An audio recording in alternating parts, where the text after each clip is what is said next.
할렐루야. 오늘 레위기 19장 1절에서 4절까지 말씀을 함께 봤습니다. 오늘 말씀의 제목은 너희는 거룩하라 라고 정했습니다. 오늘 읽은 레위기 19장 앞에 1절부터 4절까지만 읽었지만 이 레위기 19장 전체의 말씀을 읽어보면 출애굽기 20장과 거의 흡사한 내용들로 기록되어 있습니다. 그럼 출애굽기 20장에는 무슨 말씀이 기록이 되어 있느냐? 하나님께서 이스라엘 백성들을 시내산에 다 불러 모아 놓으시고 계명을 하나님의 음성으로 직접 온 이스라엘 백성들에게 들려주십니다. 그게 십계명입니다. 그것이 출애굽기 20장에 십계명이 기록이 되어 있는데 오늘 레위기 19장에도 동일하게 그 십계명의 말씀들을 동일한 말씀들을 오늘 기록해 놓고 있습니다. 그래서 오늘 이 레위기 19장은 십계명의 해설판이라고도 부르기도 합니다. 그래서 하나님이 이 19장 레위기 19장의 말씀을 통해서 우리에게 바라시는 마음이 이 한 장에 담겨 있다는 뜻을 말씀하고 있습니다. 그래서 오늘 이 본문의 말씀 중에 이 19장의 말씀 중에 우리를 향한 하나님의 마음이 무엇인지를 한마디로 정리를 하자면 오늘 본문 2절에 말씀하고 있는 것처럼 너희는 거룩하라 이는 나 여호와 너희 하나님이 거룩함이니라 라는 말씀입니다. 하나님께서 너희의 하나님, 그러니까 백성들의 하나님이신 그 하나님이 거룩하기에 내 백성인 너희도 거룩하라 라고 말씀하시는 것, 그렇게 살아가라고 말씀하시는 것, 이것이 우리를 향한 하나님의 마음이라 할 수 있습니다. 문제는 우리가 어떻게 하면 하나님처럼 거룩하게 이 거룩함을 지키며 살아갈 수 있냐라는 겁니다.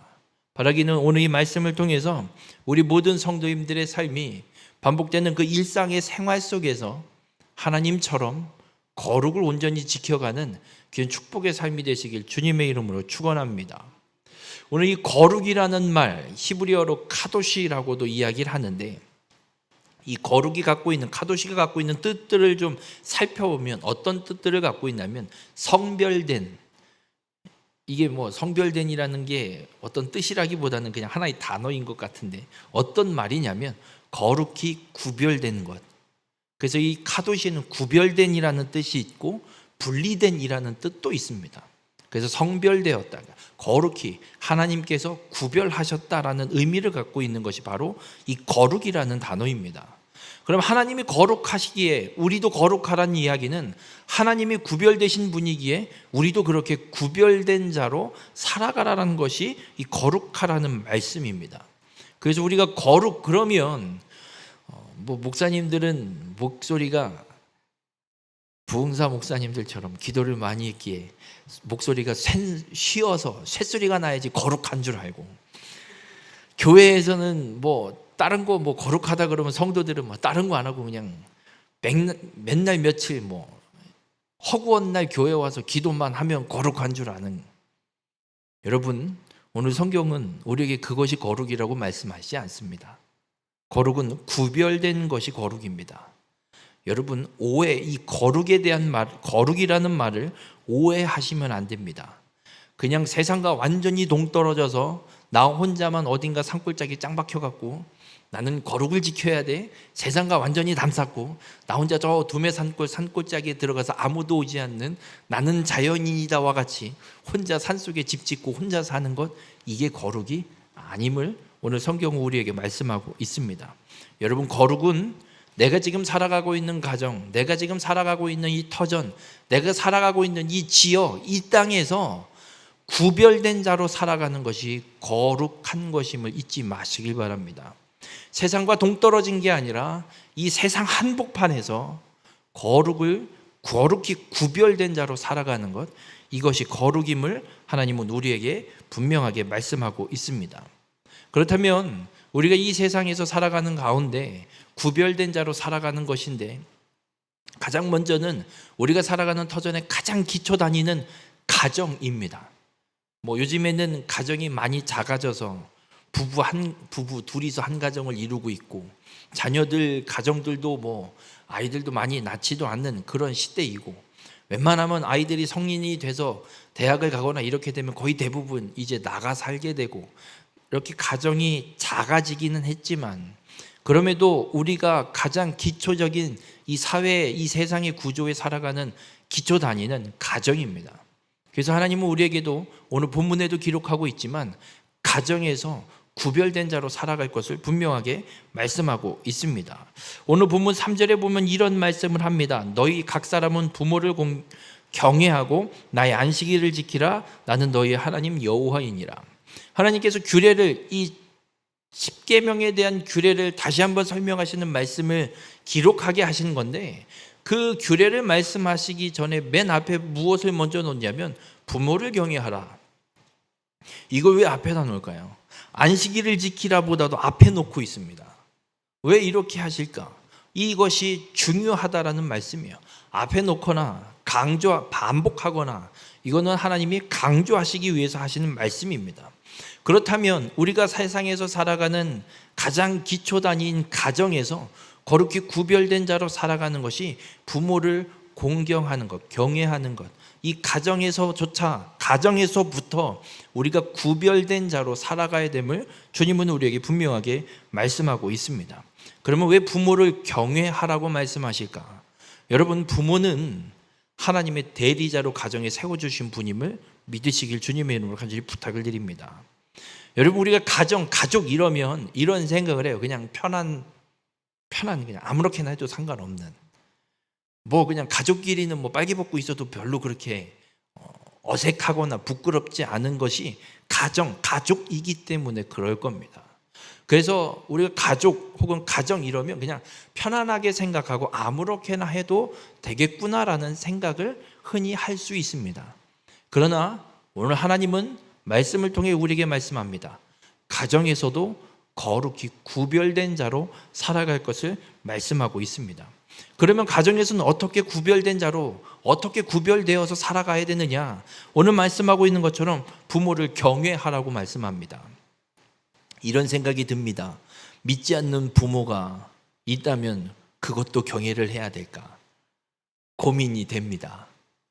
믿는 부모라면 아무런 거리낌 없지만 믿지 않는 부모라면 이거를 지겨 살려 이런 상황인데 이걸 어떻게 경외해야 될까? 하나님께서 가정을 어떻게 설명을 하시냐면 에베소서 1장에 보면 예수님에 대한 이런 말씀을 에베소서 1장 23절에 합니다. 교회는 그의 몸이니, 교회는 그리스도의 몸입니다. 교회는 그의 몸이니 만물 안에서 만물을 충만하게 하시는 이의 충만함이니라.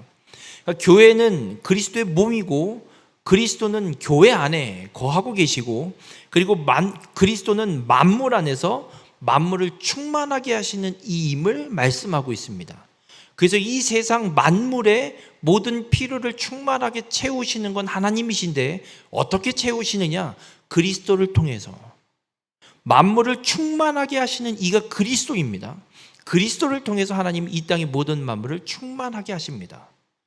그러면 그리스도의 몸은 교회이고 그리스도는 교회의 머리가 되십니다. 그러니까 교회를 통해서 이 땅의 모든 만물들의 필요를 충만하도록 하나님이 교회를 통해 공급하심을 말씀하고 있습니다. 왜 교회냐? 왜 교회가 뭔데 교회가 이 땅의 모든 만물의 필요를 공급하느냐? 교회의 머리가 그리스도이시기 때문에. 그러면 머리가, 그 공동체 혹은 어떤 존재의 머리가 누구냐에 따라서 그 존재성이 완전히 달라진다는 겁니다. 교회가 이 땅에 끝까지 세워지고 지켜져야 되는 이유는 그리스도께서 머리이시고 그리스도의 몸이시고 하나님께서 그 그리스도를 통해서 이 땅의 모든 만물의 필요를 충만히 채우시기 때문에 교회가 사라지면 이 땅의 필요를 공급받을 길이 없습니다. 그래서 교회는 지켜져야 되는 것이고 끝까지 살아있어야 되는 것이 교회입니다. 바라기는 우리 모든 성도님들이 주님의 몸된 교회로 끝까지 지켜지고 끝까지 살아서 이 땅의 모든 만물들의 필요를 하나님이 공급하신 대로 공급할 수 있는 통로로 쓰임받기를 주님의 이름으로 축원합니다. 그렇게 그리스도께서 교회의 머리가 되시고 모든 걸 공급하십니다. 그러면 가정의 머리는 누구일까요? 에베소서 5장 23절에는 아내와 남편의 관계를 하나님이 말씀하시면서 어떻게 말씀하시냐면, 이는 남편이 아내의 머리됨이 그리스도께서 교회의 머리됨과 같으니 아내는 남편에게 복종하라라고 말씀합니다. 여러분, 가정의 머리는 아버지이십니다. 부부의 관계 속의 머리도 남편이 머리입니다. 그래서 아내는 남편에게 복종해야 됩니다. 그리고 남편은 이거를 내가 머리야, 당신은 나한테 복종해야 돼 라고 거드름 피거나 교만하라고 하시는 말씀이 아닙니다. 이어서 말씀하십니다. 남편은 아내를 사랑하라고 말씀합니다. 누구 하나만 주종관계로 가지라는 것이 아니라 동등한 관계인데, 하나님께서 질서를 세우시는, 공급하시고 은혜를 베푸시고 그 복을 주시는 통로로 남편, 아버지를 세워놓으셨음을 하나님이 말씀하고 있습니다. 그래서 가정의 축복은 아버지를 통해서 옵니다. 그래서 아버지는 내 아내와 내 자녀에게 축복하고 안수하셔도 됩니다. 남의 자식에게 하시면 안 되고, 내 자식에게는 아버지가 충분히 축복해도 되고요, 하셔도 됩니다. 왜냐하면 주님이 분명히 말씀합니다. 가정의 머리가 남편이기 때문에. 그래서 아버지가 하나님의 이 축복의 통로로 가정에 세워놓으신 자이기 때문에, 가정에서 거룩히 구별된 자로 살아간다는 건 자녀는 부모를 경외하는, 공경하는 것. 그리고 부모는 그렇게 하나님의 대리인으로, 기업으로 주신 자녀를 마땅히 청지기적 사명을 갖고, 나를 하나님이 대리자로 세우셨음을 믿고 자녀를 노엽게 하는 것이 아니라 그들을 믿음으로 온전히 양육하는 것, 그들을 온전히 믿음으로 생명의 길로, 구원의 길로 인도하는 것, 이것이 하나님이 주어주신 사명이고 나에게 자녀를 주신 이유이기도 합니다. 그렇다면 가정에서 거룩히 구별된 자로 그 거룩함을 지켜가는 삶은 가정에서 각자의 위치가 분명히 있습니다. 아버지는 머리가 되시고, 부모님은 내가 공경해야 될 대상이고, 내 자녀들은 내가 믿음으로 온전히 양육해서 이들도 구원받은 하나님의 자녀로 온전히 성장할 수 있도록 인도하는 것이 내게 주어진 사명이고 역할입니다. 그러면 가정에서 거룩히 구별된 자로 살아간다는 건 그 역할을, 그 본분을 분명히 기억하고 하나님의 말씀대로 가정에서 그 말씀대로 온전히 행하면서 살아가는 것, 이것이 가정에서 거룩히 구별된 자로 살아가는 겁니다. 저도 그게 잘 안 돼요. 맨날 말 안 들으면 이것들 엉덩이부터 걷어차요. 야, 빨랑 안 하냐고 소리부터 질러요. 쉽지가 않아요. 이 속에서부터 올라오는 이 화가 쉽지가 않아요. 그럼에도 불구하고 하나님은 우리에게 오늘 말씀하고 있어요. 가정에서부터 거룩히 구별된 자로 살아갈 것을 분명하게 선포하고 있습니다. 우리 모든 성도님들, 가정에서 부모를 공경하고 자녀를 믿음으로 잘 양육해서 하나님의 축복을 온전히 흘려 보내줌으로 가정에서부터 세상과 거룩히 구별된 믿음의 삶을 살아가는 우리 모든 성도님들이 되시길 주님의 이름으로 축원합니다. 그리고 하나님이 말씀하시는 것은 또 어떤 말씀을 하시냐면, 거룩은 아까도 말씀드렸지만 세상을 떠나서 저 두메산골 짱 박혀갖고 혼자 세상과 담 쌓고 나 혼자 거룩을 지키며 살리라 그러고 살아가는 걸 말씀하시지 않습니다. 이어서 하나님이 어떤 말씀을 하시냐면 이웃과의 관계를 말씀합니다. 이웃과의 관계를 어떻게 말씀을 하시냐면 9절과 10절에 보면 이런 말씀을 해요. 너희가 너희의 땅에서 곡식을 거둘 때에 너는 반 모퉁이까지 다 거두지 말고 내 떨어진 이삭도 줍지 말며 내 포도원의 열매를 다 따지 말며 내 포도원에 떨어진 열매도 줍지 말고 가난한 사람과 거류민을 위하여 버려두라. 나는 너희의 하나님 여호와이니라. 추수할 때 밭에 일부러 남겨두래요. 요즘 벼를 벨 때 콤바인으로 비잖아요. 근데 이 모퉁이를 돌려야 되니까 갓을 돌리잖아요. 그죠? 아주 싹 돌릴 만큼 해갖고 하여튼 그 한 톨도 안 버리려고 다 하잖아요. 그죠? 우리는 지금 어떤 시대를 살고 있냐면 추수할 때 어떻게든 한 톨도 안 떨어뜨리고 다 추수하기 위해서 깨끗하게 추수해내기 위해서 열심히 싹싹 긁어서 귀퉁이까지도 빼놓지 않고 싹 걷어들이는 시대를 살고 있어요. 제가 어렸을 때 벼벨 때는 그 콤바인이 지나갈 때 뚝 쪽에 논뚝 쪽으로도 바짝 붙여서 한 줄을 기계가 못 심는데 사람 손으로 심어갖고 한 줄이라도 더 심어 놓으려고. 그것도 너무 바짝 심어 놓으면 또 기계가 콤바인이 못 치고 들어가는 게 남잖아요. 그럼 낫을 들고 다니면서 쫓아가면서 다 벼갖고 그 자리에서 옆에서 다 집어 넣어요. 그렇게 하나도 안 남기고 싹 벼서 추수를 하는 모습이 지금 시대의 모습이에요. 그런데 하나님은 말씀해요. 그렇게 하지 말라고. 남겨놓으래요. 가난한 자들, 어려운 자들, 혹은 나그네들이 먹을 수 있도록 남겨두래요. 우리 모든 성도님들, 그럼 이 말씀이 지금 우리에게는 어떻게 지금 적용이 돼야 될까? 지금 솔직히 밭에다 논에다가 뭐 볏짚 한 단 안 털어서 논다고 누가 주워다 먹겠어요? 그거를 주워 가지도 않거니와 가져가지도 않겠지요. 그럼 우리에게 무슨 말씀을 하시는 걸까? 여러분, 이웃을 기억하라는 이야기입니다. 세상과 동떨어진 것이 아니라 우리 이들과 함께 살아가고 있음을 기억해야 된다는 얘기입니다. 그러면서 13절과 14절에는 하나님이 또 어떻게 말씀하시냐면 이웃을 억압하지 말래요. 착취하지도 말래요. 귀먹은 자를 저주하지도 말래요. 귀먹었으니까 안 들리니까, 안 들릴 거니까 그냥 내가 뭐라고 말을 하든 욕을 하든 저기 알아들을겨 못 알아듣잖아. 그러고 저주하지도 말래요. 그리고 맹인 앞에 장애물을 놓지 말래요. 하나님이 말씀하시는 것은 이웃을 함부로 대하지 말라고 말씀하고 있어요. 어려운 이웃이 있으면 그들을 돕고, 불편한 이웃이 있으면 그들을 위해서 뭔가 도움을 줄 수 있으면 도움을 줘야지, 그들을 빼앗거나 착취하거나 그들을 저주하거나 그들이 불편한데 그 삶을 살아가는데 불편함에 더 오히려 장애물을 갖다 놓는 이런 악한 행동을 하지 말라고 주님이 말씀하고 있어요. 그러면서 14절 끝에 주님이 이런 말씀을 합니다. 내 하나님을 경외하라. 나는 여호와이니라. 이웃을 착취하고 불편하게 만들고 방해하지 말고 장애물을 놓지 말라고 말씀하시면서 하나님을 경외하라고 말씀하고 있어요. 여러분, 하나님을 경외하는 것이 무엇이냐면 이웃을 괴롭히는 것이 아니라 그들을 사랑하고 그들을 섬기고 내가 도울 수 있는 것이 있다면 돕는 것이 하나님을 경외하는 것임을 말씀하고 있습니다. 왜 이웃과의 관계를 이렇게 지켜가는 것이 하나님을 경외하는 것이냐? 마태복음 25장에 예수님께서 인자가 올 때를 말씀하시면서 비유로 말씀하세요. 우편 양으로 분류된 사람, 좌편 염소로 분류되는 사람. 그리고 그들에게 똑같이 말씀하세요.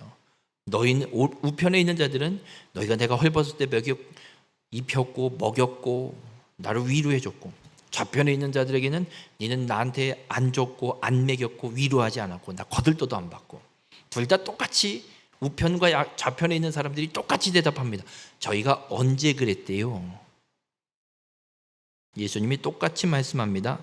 너희가 여기 내 형제 중에 지극히 작은 자 하나에게 한 것이 곧 내게 한 것이라. 여러분, 거룩한 자, 세상과 구별된 자는 세상에서 살아가지만 세상에서 살아가는 나의 이웃에게 지극히 작은 자 하나에게 이가 예수 그리스도, 이가 하나님이라고 믿고 주의 말씀대로 지극히 작은 자 하나를 사랑하고 섬기고 돕는 것, 이것이 거룩히 구별된 자의 삶임을 오늘 주님이 말씀하고 있습니다. 왜냐하면 이 삶을 예수 그리스도께서 이 땅에 재림하셔서 주님 앞에 심판대에 서게 될 때 이 삶을 보시고 하나님이 우리를 판단하시기 때문에 그렇습니다. 바라긴 우리 모든 성도님들, 우리는 세상을 떠나서 살아갈 수 있는 존재가 아닙니다. 이 땅에서, 이 세상 속에서, 이 사회 속에서 사람들과 어울려서 살아가는 존재들입니다. 이 세상 속에서 살아가는 자로서 거룩히 구별을 지켜가는 것, 하나님의 말씀대로, 오늘 이 말씀대로 지극히 작은 자 하나에게 온전히 행하는 것, 지극히 작은 자 하나에게 이 말씀대로 그를 사랑하고 섬기는 것, 이것이 거룩히 구별된 자로 살아가는 것임을 오늘 우리에게 말씀하고 있습니다. 우리 모든 성도님들, 이웃과 관계 속에서 거룩히 구별된 자로 그 지극히 작은 자 하나를 사랑하고 섬김으로 이 세상에서 거룩히 구별된 믿음의 삶을 온전히 살아가는 우리 모든 성도님들이 되시길 주님의 이름으로 축원합니다. 그리고 또 하나님이 우리에게 말씀하시는 것 하나는 무엇이냐면 하나님은 우리가 정직하기를 원하십니다.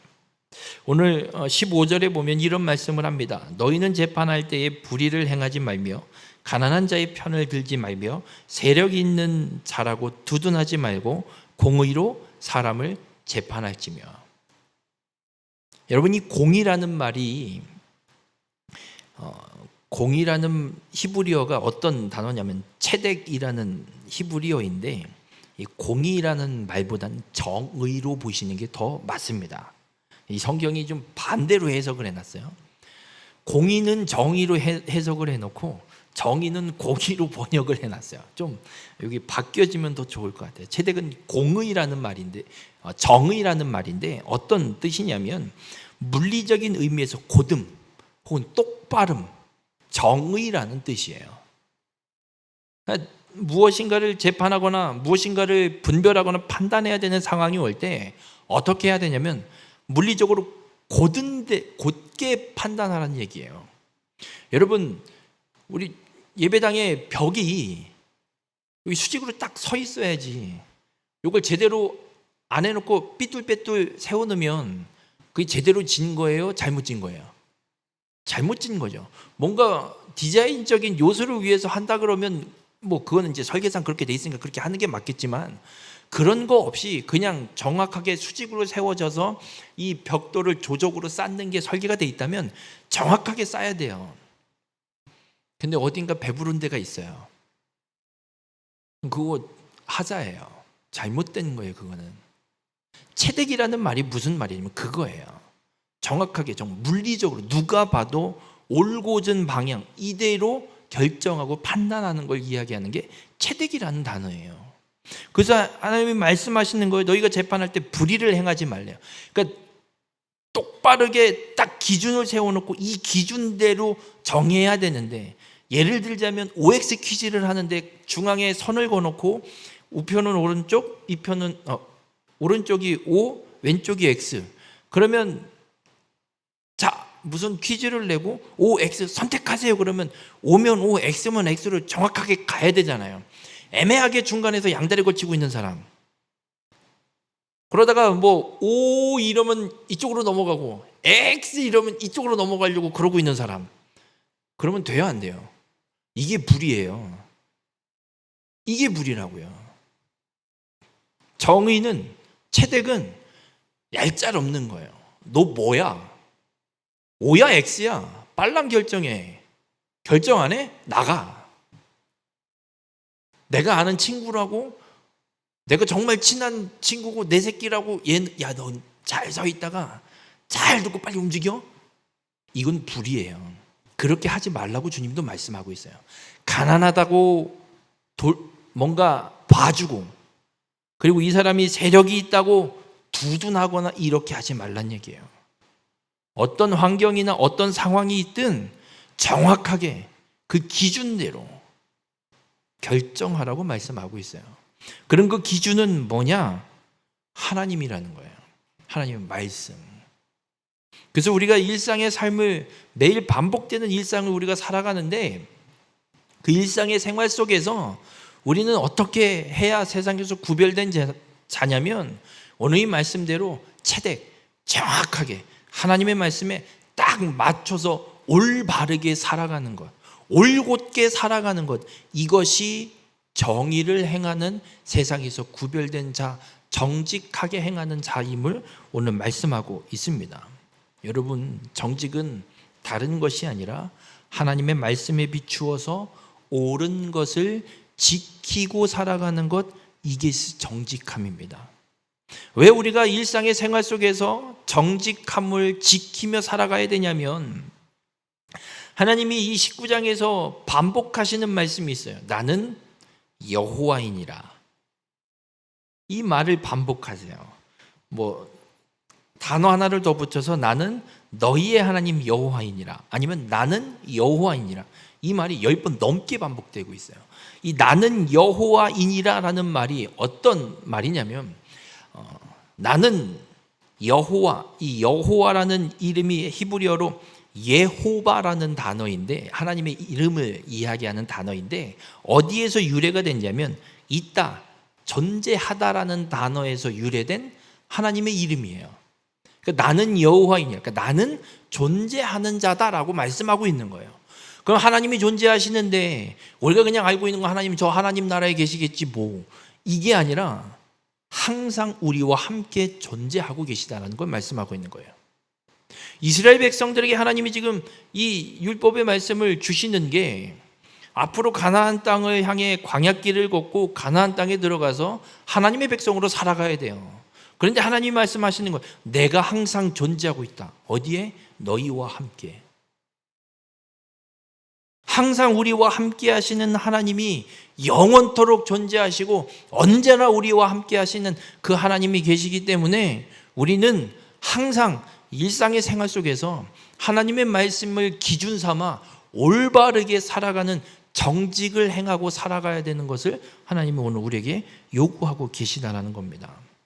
여러분, 그래서 우리가 먼저 기억해야 될 건 하나님이 언제나 나와 함께 하심을 우리는 인식하고 살아가야 돼요. 우리가 그냥 살아가다 보면 삶에 치여서 매일 해야 되는 일들이 있으니까 그냥 당연히 이건 하는 거니까 그냥 정신 없는 건 아니죠. 맨날 반복되는 거니까 그냥 그저 그렇게 어제나 오늘이나. 여쭤볼게요. 어제랑 오늘이랑 뭐가 다르세요? 똑같잖아요. 아침에 일어나서 밥해서 밥 먹고, 겨울이니까 뭐 크게 일은 없으니까 그냥 회관에 마실 갔다가 병원 갔다가 점심 먹고 저녁 돼서 뭐 수요일이니까 오늘은 교회로 왔고, 수요일 뭐 예배가 없으면 집에서 7번이든 9번이든 틀어서 1일 연속극을 볼 거고, 9시가 되면 KBS TV 뉴스 9시 뉴스를 보다가 자야지 그러고 불 끄고 잘 거 아니에요. 반복되는 일상이잖아요.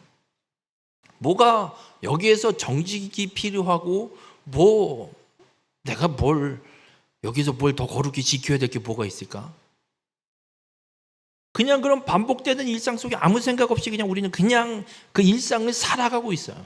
그런데 오늘 우리가 거룩히 구별된 자로 일상 속에 정직을 지키며 살아가는 데 있어서 우리가 구별된 자로 살아간다는 건 무슨 의미가 있는 거냐면, 그 반복되는 일상임에도 불구하고 하나님이 나와 함께 하고 계시고 나를 지켜보고 계시다라는 거 인식하고 살아가는 거예요.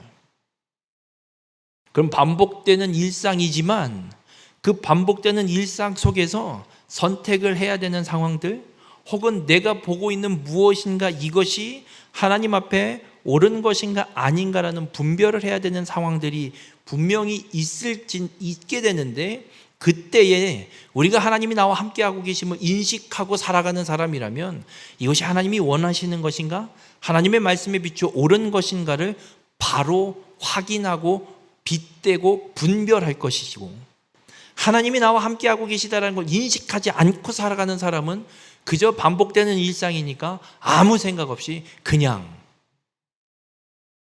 해버리는, 분별하지 않는, 생각하지 않는, 점검하지 않는 모습이 나타날 거라는 거예요. 우리 모든 성도님들, 오늘 하나님은 우리에게 말씀하고 계세요. 나는 여호와이니라. 나는 존재하는 하나님, 영원토록 존재하는 하나님. 그 하나님이 우리를 지금도 보고 계심을 말씀하고 있습니다. 우리 모든 성도님들, 요셉이 형들에 의해서 노예로 팔려갔습니다. 억울한 상황이죠. 그런데 주인마님이 유혹해요. 절호의 기회죠. 근데 요셉이 그래요. 내가 이 큰 악을 행하여서 어찌 하나님 앞에 죄를 지으리요. 여러분, 집으로 돌아갈 수 있는 절호의 기회이고 찬스예요. 억울하게 팔려왔는데 어떻게 거기서 그렇게 아버지 사랑 독차지하고선 살던 귀공자인데 어떻게 노예로 그렇게 살아요. 집으로 돌아갈 수 있는 절호의 기회인데 요셉은 그걸 찾는 것이 아니라 정직히 행하는 거예요. 하나님의 말씀의 올바름이 무엇인가를, 하나님 말씀에 비추어서 올곧은 것이 무엇인가를 요셉은 기억하고 있고 하나님이 나를 보고 계시다는 걸 인식하고 있고, 그렇기 때문에 보디발의 아내가 유혹할 때 그 말씀에 비추어서 하나님이 보고 계신 그 정직에 비추어서 올곧은 길이 무엇인가, 이 여자와 동침하는 게 하나님의 말씀에 올곧은 것인가, 하지 않는 것이 하나님의 말씀에 올곧은 것인가, 요셉은 분명히 판단한 거예요. 그러니 그 자리를 떠나서 불러도 가지 않고 같이 있으려고 하지도 않는 삶을 살아가게 되는 것이 요셉인 거예요. 여러분, 이것이 일상의 생활 속에서 거룩을 지키는 구별된 자로 정직함을 갖고 살아가는 자의 삶의 모습입니다. 그리고 누명을 쓰고 감옥에 갇혔잖아요. 누명을 썼던 안 썼던 죄수잖아요. 간수가 죄수에게 일을 맡기는 건 맡길 수 있다 쳐요. 그런데 맡겨놓고 확인도 안 해요. 이건 직무유기죠. 간수가 이건 죽일 놈이에요. 미친 거예요, 정말. 어떻게 죄수한테 일을 맡겨놓고 확인도 안 하고 내버려둬요, 그냥? 말도 안 되는 상황이에요. 그런데 그렇게까지 할 수 있었던 건 누가 봐도 요셉이 죄수로 와 있지만 얘는 정직한 자라는 걸 누구나 다 인정하고 있는 거예요. 누명을 썼다곤 하지만 이거를 인정할 수는 없는 거예요. 그런데 지금 요셉의 삶 자체가 정직이 그냥 묻어 나오는 삶을 살고 있는 거예요. 누명을 쓰고 온 사람들과 비교를 해봐도 얘는 너무 달라요. 딴 사람들은 누명을 썼기 때문에 그 누명을 벗어 난 억울하다라고 끊임없이 어필하고 있을 텐데 요셉은 그런 게 없어요. 그냥 주어진 상황에 최선을 다해서 살아가는 거예요. 그러니 간수가 봐도 야, 얘는 진짜 다르긴 다르구나. 간수장이 뭐라고 이야기하냐면 하나님이 얘와 함께하고 있으면 본다라고까지 해요. 여러분, 일상에서 정직함을 지키며 살아가는 것이 바로 이런 겁니다. 이것이 거룩히 구별된 자의 삶임을 하나님이 우리에게 말씀하고 있습니다. 우리 모든 성도님들, 오늘 하나님은 우리에게 말씀합니다. 너희는 거룩하라. 우리 모든 성도님들이 거룩한 삶을 살아가시길 바랍니다. 세상과 동떨어진 것이 아니라 내가 살아가는 이 세상 속에서, 가정에서, 그리고 내가 관계 맺고 있는 이웃과의 관계 속에서, 그리고 내가 살아가는 이 터전 속에서 하나님의 말씀대로 정직히 행함으로 세상을 쫓아가는 것이 아니라 하나님이 우리에게 주신 이 기준이 되는 진리인 주님의 이 말씀을 갖고 이 말씀에 비추어서 올바른 길로 온전히 행하는 것이 거룩히 구별된 자의 삶임을 오늘 주님이 말씀하고 있습니다. 여러분의 삶이 그 삶이 되길 주님의 이름으로 축원합니다. 세상을 쫓아가지 마십시오. 세상이 손가락질 할지언정 하나님의 말씀이 그렇다면 그 말씀에 올곧은 대로 쫓아 행하여 거룩히 구별된 삶을 끝까지 살아내는, 그래서 하나님 나라에 들어가는 우리 모든 성도님들이 되시기를 주님의 이름으로 축원합니다.